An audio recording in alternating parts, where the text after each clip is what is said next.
हे सार नाही, सूप नाही, केचप नाही, सॉस नाही. ही आहे सावजी लोकांची ट्रेडिशनल रेसिपी. ही रेसिपी गावरानी टोमॅटोपासून तयार होते. चला तर मग मी करून दाखवते. हे आहे आपले गावरानी टोमॅटो.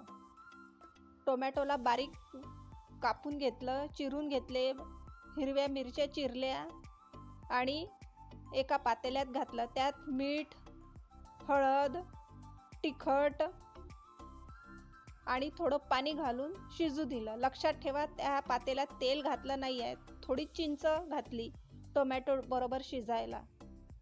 आता बेसन घेतलं 1.5 चम्मच. पातळ बॅटर तयार केलं बेसनाचं. एकदम सरसरीत तयार केलं बॅटर. आता टोमॅटो शिजल्यानंतर ते बेसन, पातळ केलेलं बेसन त्यात घातलं. छान एकजीव करून घेतलं. आता बेसन घातलं पातळ, आणखी फिरवून घेतलं विस्करनी. हे बघा, हे आहे टोमॅटोचं आळण. आपलं आळण शिजलं आहे. आता आपण फोडणी करून घेऊ.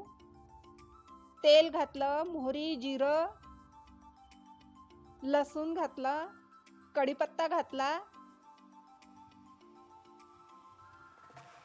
थोडं लाल तिखट घातलं आणि फोडणी केली.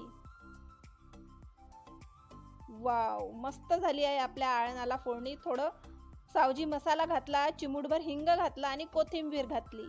हे बघा, आपलं टोमॅटोचं आळण तयार आहे. भाताबरोबर अतिशय उत्तम लागतं हे आळण. तुम्ही पण करून बघा हे आळण सावजी पद्धतीचं.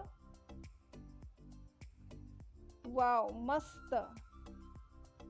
याच्याबरोबर कांदा आणि तूप खूप छान कॉम्बिनेशन आहे. तुम्ही पण करून बघा. बाय.